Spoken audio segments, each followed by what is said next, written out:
Mexican boxer Saul Canelo Alvarez has donated $1 million worth of supplies, medicine, and construction materials toward the earthquake relief efforts in Mexico.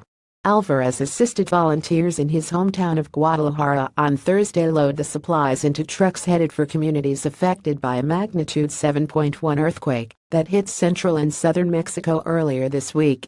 Alvarez's brother, Rigoberto, said the boxer told him, "We have to help out and move forward."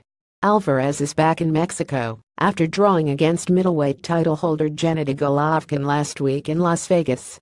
Information from ESPN Deportes Salvador Rodriguez was used in this report.